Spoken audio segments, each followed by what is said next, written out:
I think families need to be supported to tune into who their children actually are and look at what their challenges are and find supportive ways of assisting them to get the help that they need that way, rather than just taking this entire human being, not even looking at who they are, and just going, okay, autism means we have to make them something they're not because it traumatizes them.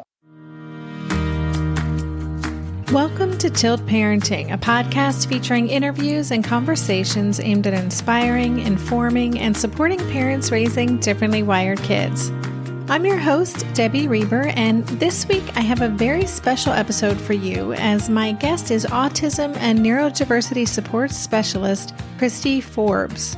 Kristy is the parent of 4 autistic children and has an abundance of emotional, practical, and lived experience, both working with and raising children who are neurodivergent.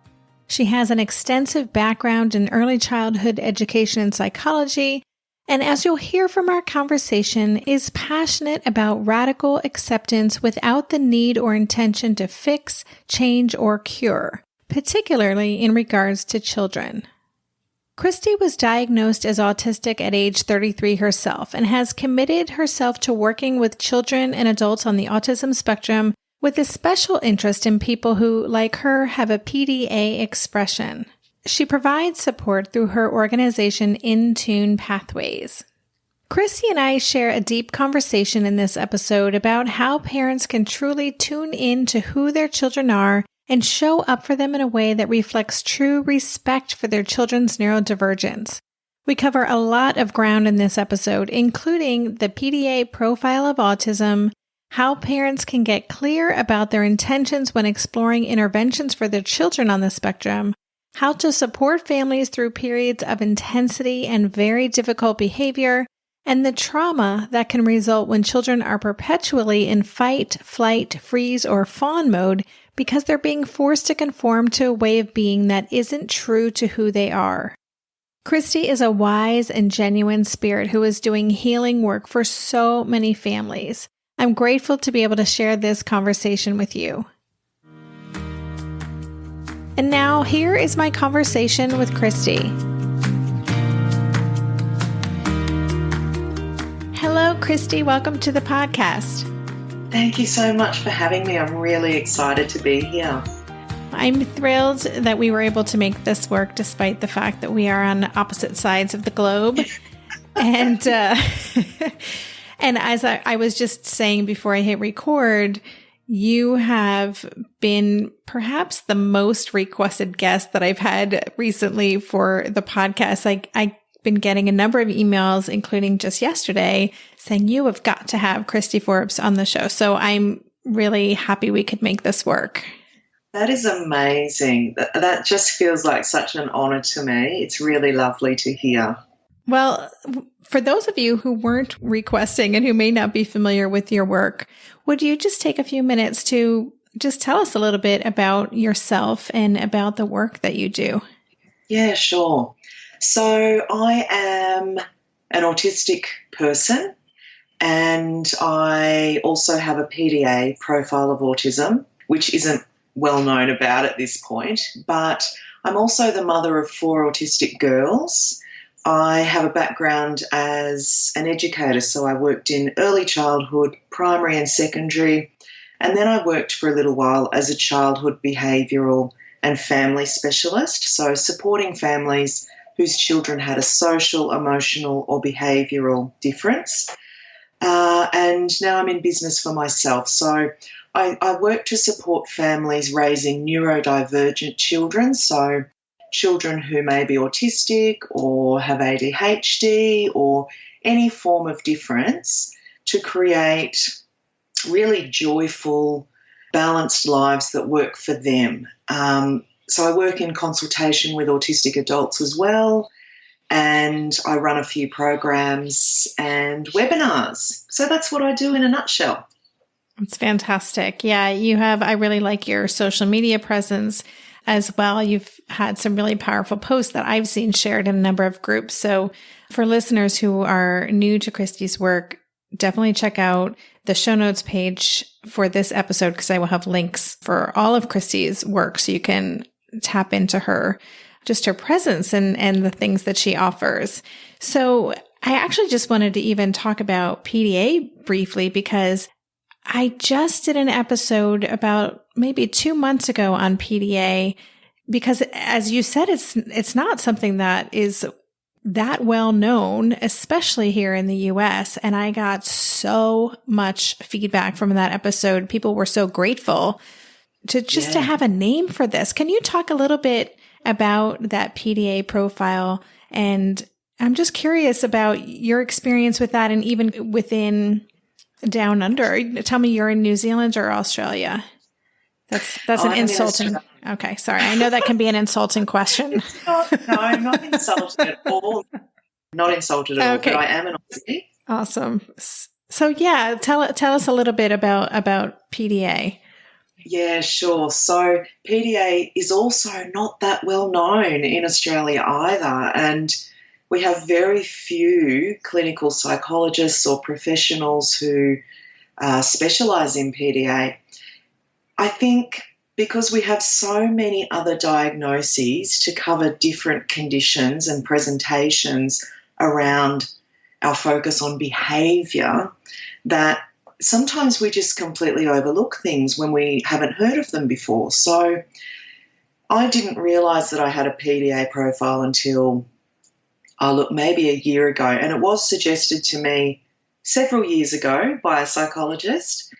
PDA is a subtype of autism, so it's a different type of presentation, and usually when I consult with a family who suspects their child may have a PDA profile, it's based on their behaviour being quite atypical from what we have come to understand as an autism expression or presentation. And of course that varies because it's a spectrum, right? So when we realise that a person may have a PDA profile, usually, unfortunately, that's because the person has come to a place of distress.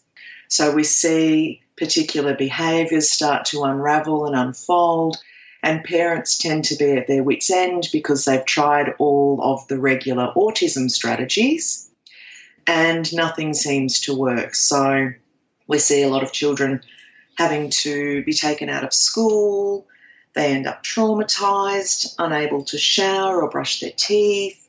And look, in all honesty, PDA is quite a spectrum in itself because some people with the profile will actually be more passive and more subtle in their demand avoidance. So it's an extreme form of anxiety that does not present in the same way that generalised anxiety does. And the most predominant behaviour that's typically noticed or picked up on is the way we avoid demands. And a demand is not what you would typically expect a demand to be. So it could be somebody making a suggestion or asking us to put our shoes on as children or just everyday life. So, yeah, I mean, it's a huge topic, so I could get lost in it, to be honest. Yes, we could do a multi-part series on that, I'm sure. But I just appreciate your perspective on that. And it's definitely something I want to bring more onto the show because in my experience and from what I've heard from my community, there is a dearth of practitioners who understand the profile. There's a lot of resistance to the label, both within and outside of the autistic community. And so I just find it really interesting, and it's something I want to bring more attention to on the show. Yeah, excellent. And you're right, even within the autistic community, there are a lot of autistic people who may not have had direct experience with somebody with a PDA profile. So the assumption's made that, well, most autistic people are demand avoidant to a point anyway. And yes, we are, but PDA is a totally different level of demand avoidance. It really is. And you really have to sit down with there's an insurmountable collective of families who are hitting crisis point because there's nobody out there to say to them, actually, this isn't just autism. there's more to it than this. So they're not getting the support and the help that they need. Yeah, I mean, that's absolutely what I'm hearing from people. And there's so few people trained and understanding this profile. So hopefully that is going to change over time. It'll be part of this sea change of providing more support. So there's so many things that I could talk with you about, and you do have so much experience in this area. And I'm curious to know, in your work with families who are on the spectrum or with ADHD, I'm curious to know from your perspective, what are some of the most common beliefs or things that are standing in the way of these families thriving? Like when they come to you, what's not working for them? Trying to live a life that isn't aligned with being neurodivergent.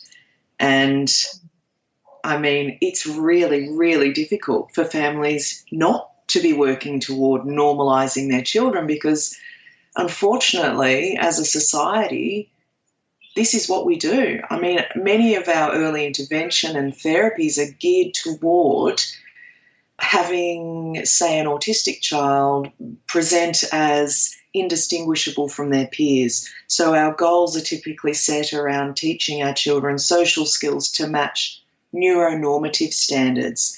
So there's little value placed on the neurodivergent brain, and there seems to be still more value placed on conforming and fitting in and getting along in the same way that everybody else does. And the problem with this is that if this was working, then there wouldn't be so many families in crisis, and there wouldn't be so many autistic adults burning out and ending up with other co-occurring conditions, mental illnesses and chronic health conditions.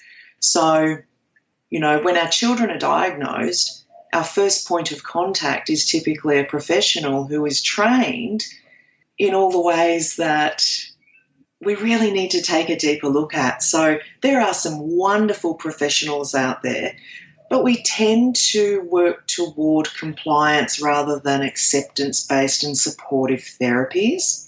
So knowing the difference between awareness and true acceptance of neurodivergence is crucial. We'll be right back after this quick break. Maybe I've watched too many seasons of The Amazing Race, but every time I have to go somewhere on the subway, I treat it like a competition. It's all about making the right gut decisions about which route will get me there the fastest. Sometimes those decisions get me where I'm going early, and other times my gambles don't really pay off. Probiotics can't help with most gut decisions, but if your gut needs a little support, Ritual has your back. Their Synbiotic Plus, a 3-in-1 supplement, has clinically studied prebiotics, probiotics, and a postbiotic to support a balanced gut microbiome. I've been using Synbiotic Plus for about 6 months now, and it's become a core part of my morning routine. I take the mini capsule every morning while making my way through my inbox, whether I'm at home or I'm on the road, because it doesn't need to be refrigerated. And the capsule itself is delayed released, which helps it survive the harsh conditions of the upper GI tract for delivery to the colon, and that's exactly where we want it to go. Ritual invested in a study modeling the human colon, which showed that Synbiotic Plus significantly increased microbial diversity and the growth of beneficial bacteria. There's no more shame in your gut game. Synbiotic Plus and Ritual are here to celebrate, not hide your insides. Get 25% off your first month for a limited time at ritual.com/tilt. Start Ritual or add Synbiotic Plus to your subscription today. That's ritual.com/tilt for 25% off. During this month of planning and organization for big transitions, rhythms and routines have been absolutely essential for our physical and emotional well-being. So Green Chef nights are reliably and predictably a good night. We know the ingredients will be fresh and prepped, the instructions easy to follow, and the meal delicious. We're all still talking about last week's turkey tacos with mango chimichurri sauce, refried beans, and Monterey Jack cheese. Green Chef contributes to a healthy lifestyle with easy and delicious menus like fresh seasonal salads and grain bowls, and with over 80 weekly meal and market options, plus rotating options to suit a variety of lifestyles, whether Mediterranean, plant-based, calorie-smart, keto, protein-packed, gluten-free. There are always plenty of options to choose from. Whatever you select, you'll get farm fresh ingredients, organic whole fruits and veggies, and premium proteins, all delivered straight to your door. I love those 4 words, straight to my door. Oh, and one more thing I love about Green Chef, they have an app, which means it's easy to manage meal preferences and delivery from your phone if you want to. And I, for one, want to. I am in that mode where I'm making the most of little moments like waiting in line at the pharmacy or for the F train to pull into the station to tackle all of those to-dos. So the convenience of an app is key for me. Green Chef has a special offer for Tilt listeners. Go to greenchef.com/tilt50 and use code TILT50 to get 50% off plus 20% off your next 2 months. That's 50% off plus 20% off your next 2 months when you use the code TILT50 at greenchef.com/tilt50. I love that you shared that, and I'd like to go a little deeper there. So one of the things that I talk about in my book and when I'm exploring these topics in front of parent groups is that it's important to get clear about the intention behind any intervention. And if the intention is to, for a child to quote unquote fit in better, or as you said, to normalize their behavior, then that's the wrong intention, but then there are areas where a child getting some supports could really serve them. So can you talk about that, like distinguishing those two sides, and how can parents suss out where they are and how to move forward? Yeah, so another part of this problem is that my experience and what I observe a lot in other families is that we can become disconnected from our intuition as parents. So when the first of my 4 girls was diagnosed with autism, even though I had this extensive background and professional development, and I'd worked with families, I'd worked with autistic people and around autism for a really long time, and I thought I knew so much. And when I became a parent of an autistic child, I realised, gosh, I know nothing. But my focus was on, I have this child who's different, completely different from me, and I feel inadequate and disempowered, and I don't know how to parent her, and I don't know how to connect with her. And the reality was that I just really needed to listen to my intuition and tune into her as an individual. But what I did was went off to professionals, and I got some really great advice, and I got some other advice that wasn't so great, but I wasn't to know that at the time. So, we enrolled her in the one evidence-based therapy that we found, and it wasn't working out. And my gut was screaming at me every day, telling me, this doesn't feel right, this doesn't feel right, this isn't right for our family. But those pressures, those outside pressures that families contend with from well-meaning family members, friends, professionals, society as a whole, that I needed to keep my job and work, I needed to have my child in therapy, I needed to be parenting in conventional ways. I was just so disconnected from myself as a woman and a mother, disconnected from what felt right. And I would drive home sobbing every day, feeling like there's something wrong here, but I don't know what it is. And look, eventually we took her out of that therapy, and it took a number of years for her to recover because it wasn't the right therapy for her, because it was compliance-based. So we were taking this beautiful child and not even really exploring the many beautiful gifts that she was born with, and just completely overlooking that and going, okay, we have to make her like everybody else. This is what we need to do so that she will survive in the world. And in doing that, we completely shut her down. So, she started speaking at 8 and demonstrating how intelligent she is at the age of 8. But before then, she wouldn't speak. She wouldn't engage with learning activities because she'd had this experience of a therapy that wasn't right for her. That doesn't mean it's not right for others. And she was terrified. terrified of demonstrating who she was inside in case we then presented her with more expectations that she wasn't sure she could meet. So I think I see a lot of families being given the advice that we need to make sure our children will get along in the world and survive. And this is a fear as parents, that we want our children to be okay. We want them to be happy. We want them to be thriving. We want them to be functioning members of society. But what we don't explore for some time is that this very well may look different for our families. It doesn't mean that our children won't be happy or thriving if they aren't like everybody else. We changed as a family from compliance therapies into supportive therapies. So then we had a beautiful occupational therapist come into our home who had a beautiful nature and energy, who connected with our children, because that's really important.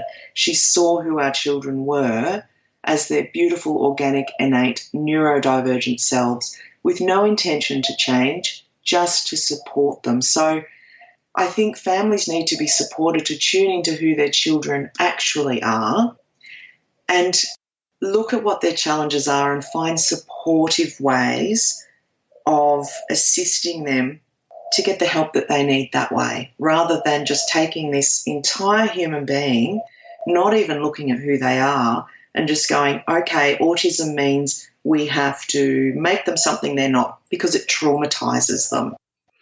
Yeah, it's so true. You know, as you're sharing that story, and I'm sure there are many listeners who are going to relate to that. You know, we get this information and then suddenly it's almost like there are checklists, you know, this is what you need to do for this and you need this for that. And it never is, or very rarely is it about really understanding who your child is. So I'm wondering, when you work with parents, you know, this idea of really tuning into your intuition might be a foreign concept for a lot of people. And do you have any strategies or ways to help parents learn how to better listen? Yeah, I mean, it's already there.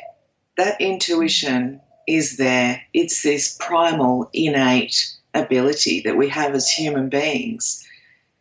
And we can be disconnected from it through a series of events. However, it doesn't completely go away. It's always there. And I believe that there are many signs in our bodies that let us know whether something feels right or not. And if we're not able to tap into that straight away, our children let us know via their behaviour. So whilst we may have a child who is non-speaking, they are not non-communicative. They still communicate with their bodies, with their behaviour. They're still communicating with us in a myriad of ways. So I encourage parents to, you know, it really depends on the family situation, where they're at in their journey. Sometimes it's important to just let everything go and come back to basics, to sit on the floor with your child and watch how they play, to parallel play with them if they're not comfortable with engaging with you in play, to allow them the freedom and the space and the respect to play in ways that feel good for them, and to join them over time, because we need to be prioritising connection with our children, and that will look different for every single family. Once we have that connection, that trust, and our child feeling safe with us, they will begin to show us more of who they are. And I believe that our intuition, the muscle of intuition, is strengthened through the connection we have with our child. You know, I talk a lot about this idea of becoming fluent in your child, and that does take time and observation. Is this something, you know, you shared in your own journey that you went down this one path of a more compliant-based support and then realized that that was not actually the right solution or the right direction for your family, for your children. And so if there are parents listening to this and they're shaking their head and saying, yes, this hasn't felt right and I've just been doing it because that's what the experts told me to do. Can you talk a little bit about making that change? I imagine a lot of parents feel guilt or regret. And then what is that quote unquote recovery like for a child? Is it ever too late to make those changes? No, it's never too late. And I want to say first and foremost that there is never any blame. As parents, it's like we are pre-programmed to feel guilt anyway. I mean, show me a parent who doesn't feel some form of copious amounts of guilt in, where we may have gone wrong or made mistakes, but we are human beings and we are only ever doing what we believe is best for our children. And again, under these circumstances, when we have a child with a diagnosis, it's such a new experience for so many of us that we just put all of our trust and faith in other people and we do what we have been told is the right thing to do. So I believe that majority of us, everything we do for our children is out of a place of love. And how can we go wrong there? It hurts me to think that parents are feeling guilt and regret and shame. There is always possibility for recovery and to start again. And this is the beauty about being a human being. We all have this innate form of resilience and the ability to overcome with the right supports. The transition for me was difficult because I actually felt I'd failed my child and I did feel that overwhelming sense of guilt and I felt lost and like I was just whistling in the dark. What do I do now? I've got no idea. I ended up having to leave my job. I ended up chronically ill. I couldn't get out of bed because I was so ill and I was forced to only be able to sit on the floor with my child and to observe her. And I'm so grateful that that breakdown occurred in my life and in our family because it led to a breakthrough. And I was able to learn about my child without any outside influences, without any preconceived notions. I just let it all go. I still didn't have any ideas about where we were going to go, what kind of therapy, what kind of support would we engage in next. I couldn't even think about that because I was also somewhat traumatized from the experience. Our children let us know when something's not right for them. It shows up in their behaviour. It shows up in changes in the way they handle daily life. It shows up in their sleep. It shows up in their toileting. And all I could do for a number of months was to just be with her. And that was my form of amends. That was me making amends to her, making peace. And I had a moment where I sat on the floor with her and I, at that stage, had no idea. I was still at the point of believing that a person's intelligence was congruent with the way they moved their bodies and the sound they made. So because she had a diagnosis of, and I don't like to use functioning labels, it's not usually a part of my vocabulary, but she had been diagnosed with severe autism. And at that point, I had no idea whether she knew what I was saying. I really had no clue. But I said to her, I am so sorry. I'm so sorry I haven't seen you. And I did what I thought was right, and it wasn't right. And we're going to do differently now. And she got up and she came and sat on my lap and leaned back onto me. And up until that point, we'd not experienced a lot of affection with her. So it's a moment I will never forget, and everything changed after that. And she really heard me. So her sense of safety began there. I think it was a number of maybe 2 years after that we felt ready to engage with other supportive therapies, and that was an occupational therapist, like I mentioned before, or a speech therapist. And sometimes we had to make the decision that this person wasn't right for our family and seek somebody else. And that may be a process, and that is okay as well. Thank you so much for sharing that story. It's really moving, and also, again, I think that, and I hear this from parents in my community, regret and guilt that they didn't realize something earlier, or maybe didn't recognize that something was even going on with their child. And I love the time that you took, and it sounds like the universe conspired to give you that time and to allow you both have that time to heal. Yes, absolutely. So you wrote a really powerful post on Facebook about trauma and demand avoidant children. And I'm wondering if you could just talk with us a little bit about that cycle of being in survival mode, which a lot of differently wired kids are in some form of, fight, flight, or freeze.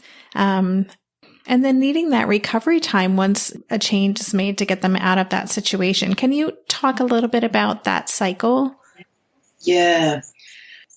It's a really difficult cycle to spot, to be honest, because, as you would know, you can have two children who may behave in exactly the same way, and their behaviour can mean two completely different things. So we tend to, as a society, be focused on behaviour, and I think, the beauty is that we are changing and growing in the way we understand behaviour. But when we think about demand avoidant children, the difficulty there is, again, that there's still there's so little known about it, and it's not well recognised. So just that alone means that there are children with demand avoidant profiles who are going through life in survival mode. They're either masking and fawning, which means in survival mode we adapt to situations in order to protect ourselves. It's a form of self-preservation. And just thinking about the demand avoidant brain, that hypersensitive neuroception, so the part of our brain that's receiving information from our environment, and deciding how much of a threat it is. Well, the PDA brain just finds so much more of our environment a threat. So, our fight, flight, freeze, fawn situation is just that it's constantly going. It's constantly going. We are consistently in fight, flight, freeze, or fawn. And when our adults don't know this, when we don't know this because we've never had any other experience, it's not a nice way to live. We're constantly in survival mode. And, by the time those behaviours start showing up, or the school refusal shows up, and our children are absolutely adamant that, no, I cannot survive in the school environment for a number of reasons, because PDA begins with a foundation of autism. Now, autism alone means that we're often bombarded on a sensory level by our environments. So we have that as a baseline. We're dealing with that already. But school is a cesspool of demands. One instruction after another from the time you get there till the time you get home.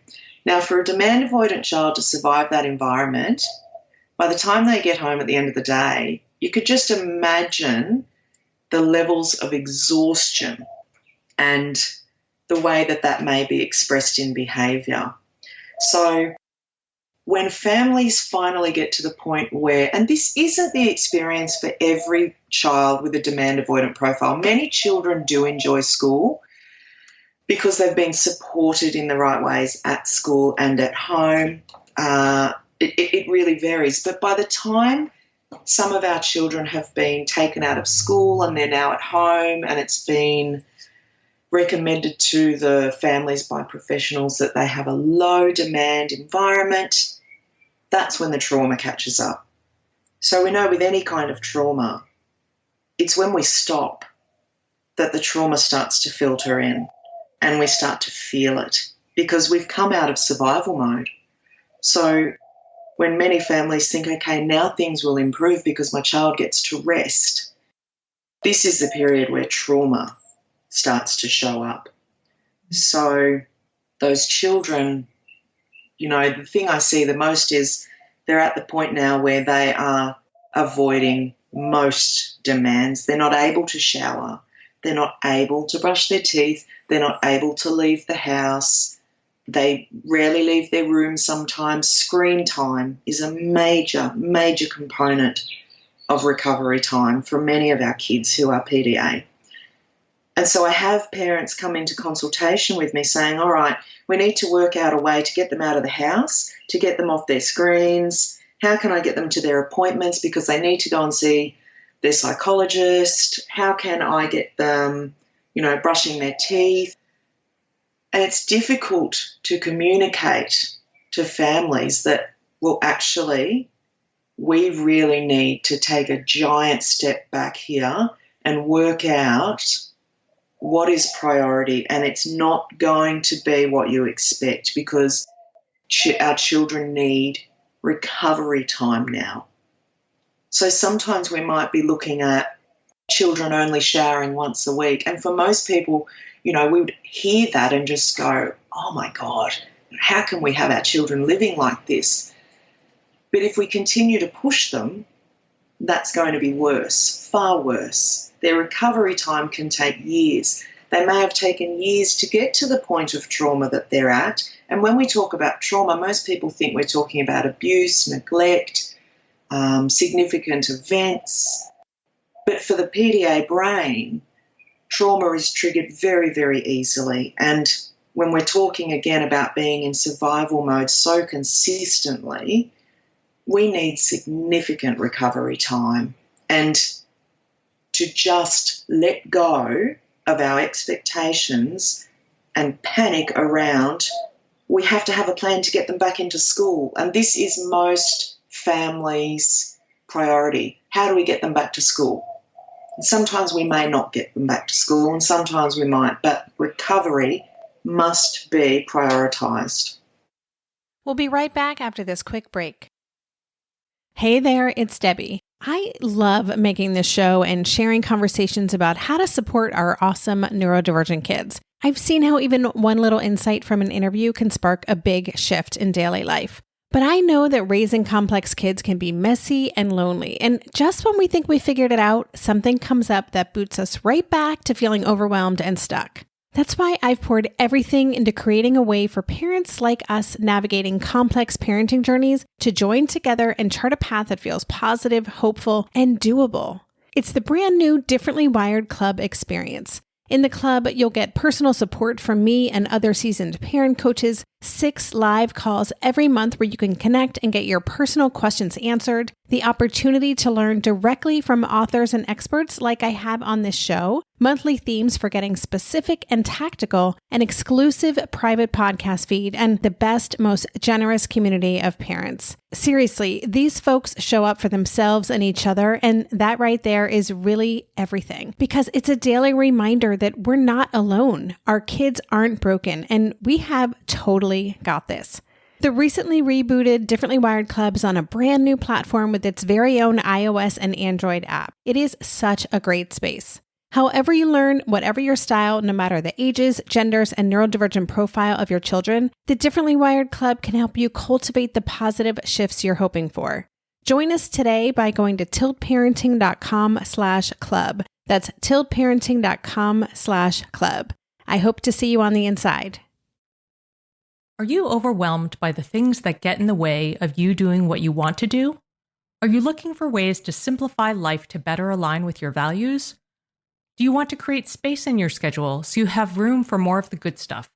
Play, joy, relationships, gratitude, and more?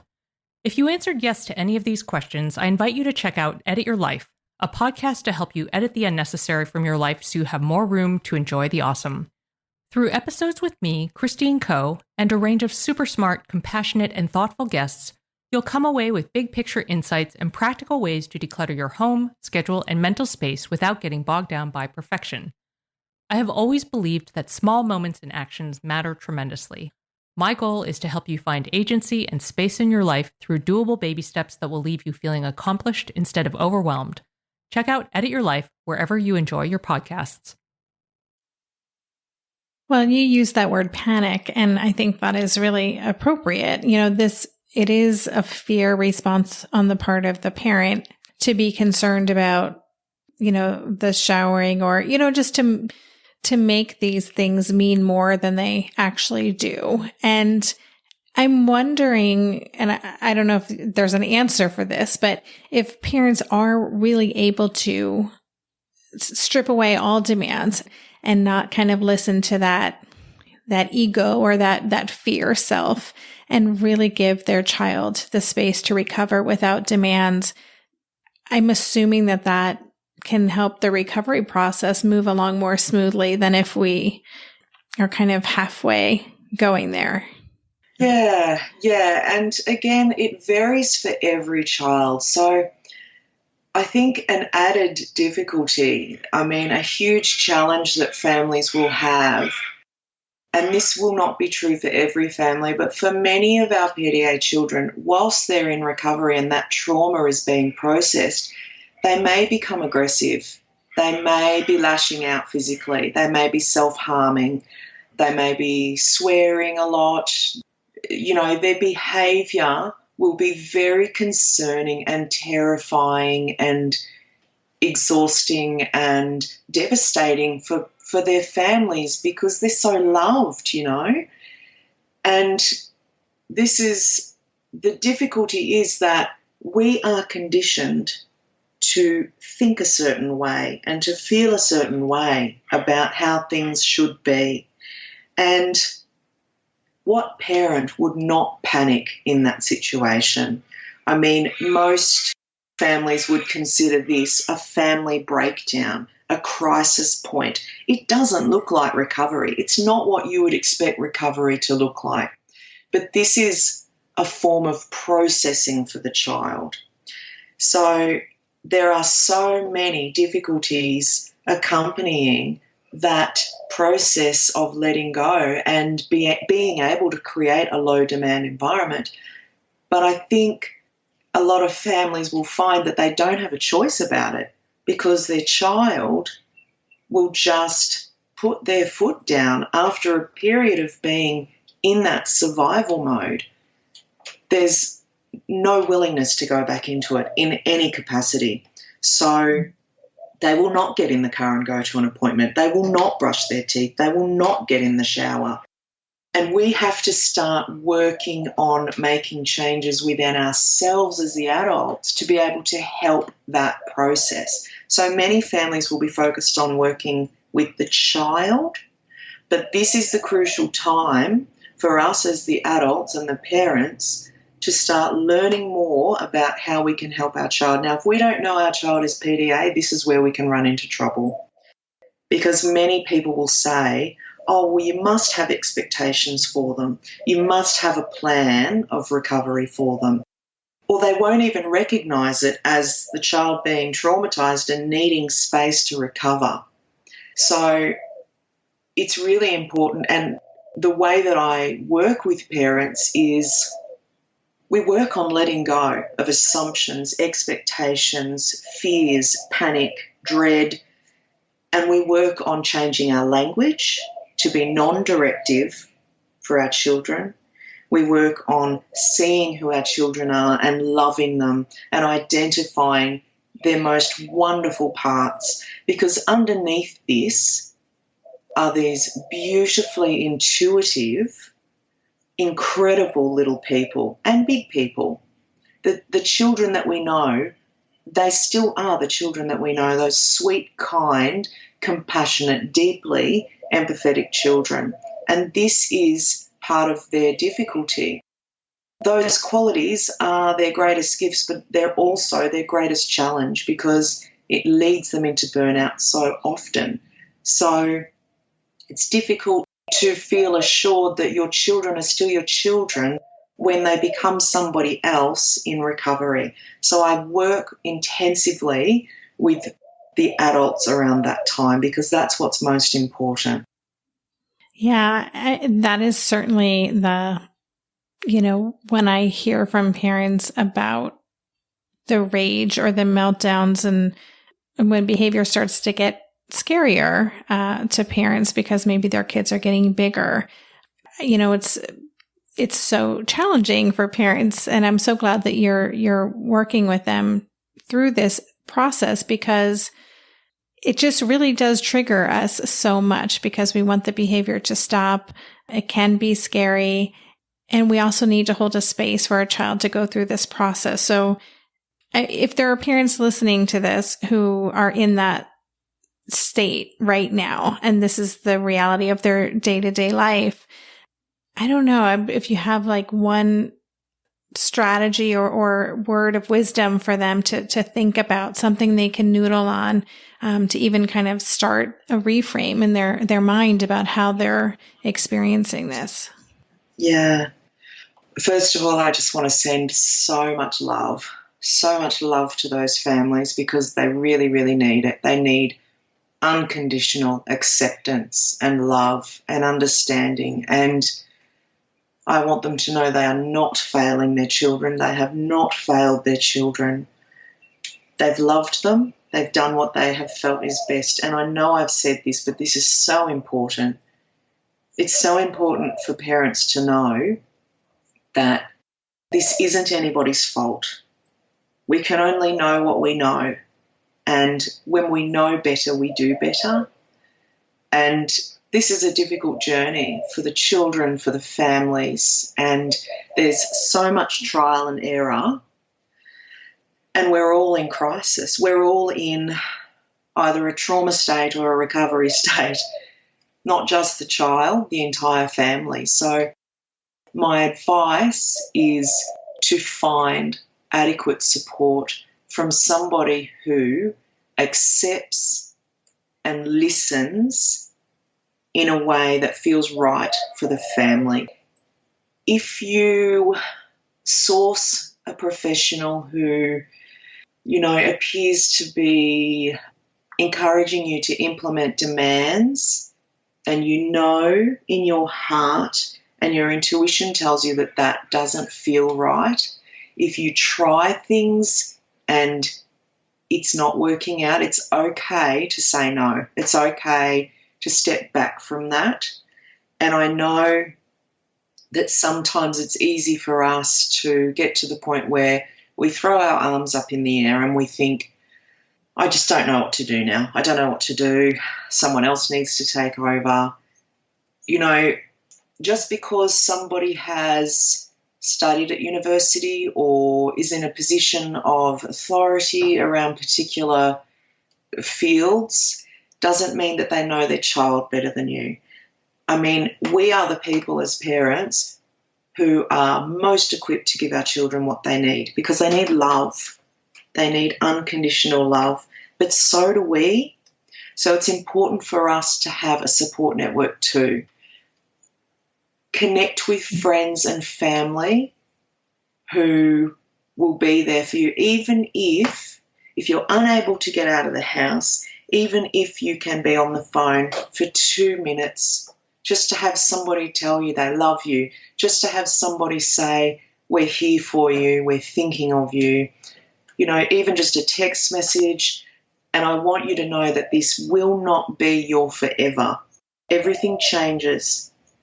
It won't be forever, and to hang in there, and please do reach out and ask for help because there are people out there that can help you. Yeah. Wow. Thank you so much. I know those are words of comfort for many people listening. And yeah, I just really, really appreciate that. And I actually would love to close by if you could take a few minutes to share some of the resources, because though you are in Australia, I know that there are ways that listeners can work with you through some online programs and webinars. So can you talk a little bit about what you offer through InTune Pathways and how parents can connect? Yeah, sure. So I offer online consultations, and I do that because I know most of the families I work with are often in a point of crisis where they're unable to get out of their home. So I offer online consultations, telephone consultations, email consultations. My families lead the way and I follow along and support them in whatever way they need support. Sometimes we put together a plan of action. Sometimes they just need to know, to be reassured that what they're doing is okay. Sometimes I share strategies with them. I connect them, refer them on to other professionals that I think may be helpful. I also run a 12-week online program called InTune Families, and that is targeted toward families raising autistic children. So it's a series of modules that looks at autism from an autistic perspective. So we're putting aside the medical model of autism and looking at it as an identity and a culture. So we're breaking down what behaviour might mean, how to connect with and guide our children, how to take their lead. We basically look at everything. I've taken everything I know about autism and put it into this program basically. It's, people have lifetime access. They work at their own pace. We have a beautiful little Facebook community where parents are connecting and sharing wins and sharing challenges and helping each other out. It's a respectful space. There's no judgment. And I also have a number of webinars online, and I'm really excited. Next year I'll be touring Australia with Harry Thompson, another fellow PDA from the UK, and Raylene Dundon, who is a clinical psychologist here in Australia, who has practiced with children with a PDA profile. So we're doing a tour to get the word out there. That's awesome. Okay, so listeners, I will have links to all of Kristy's information on the show notes page so you can check that out. But oh my goodness, I just feel like there's so many things we could talk about. So we'll have to discuss a part 2. But I just really appreciate the work that you're doing on behalf of our kids and the way that you show up. I think just following you on social media and your sharing of your own journey and your vulnerability and authenticity, I know that just reaches and connects with so many people. And I'm just really grateful for you showing up that way. Oh, thank you so much. And I am equally as grateful that people allow me the space, that little pocket in their lives where I have the honour of being a part of their family journey. And, in offering a support network, I've been given a beautiful, beautiful support network by literally thousands of people from all over the world. So I'm also really grateful, and thank you so much for having me. You've been listening to the Tilt Parenting Podcast. For the show notes for this episode, visit tiltparenting.com/podcast and search for this conversation. If you like what you heard on today's episode, I would be grateful if you could take a minute to head over to Apple Podcasts and leave a rating or a review. Thank you so much for helping us stay visible so people who would benefit from the show can easily find it. If you want to support the show and help me cover the cost of production, please consider joining my Patreon campaign. To support the show, just visit patreon.com/tiltparenting. Lastly, if you aren't already part of the online community at Tilt, I invite you to sign up at tiltparenting.com on the box in the bottom where it says Join the Revolution. Every Thursday, I send out a short email with a quick note from me, a link to that week's podcast episode, and links to 5 stories from the news that week that are relevant to parents like us. Again, you can sign up and learn more about Tilt at www.tiltparenting.com. If you're a parent, I invite you to join us at the Mindful Mama podcast, where it's all about becoming a less irritable, more joyful parent. With sometimes hilarious and always thought-provoking experts and friends, at Mindful Mama, we know that you cannot give what you do not have. And when you have calm and peace within, then you can give it to your children. I'm Hunter Clark Fields, and I can't wait to see you there. Listen in to the Mindful Mama podcast.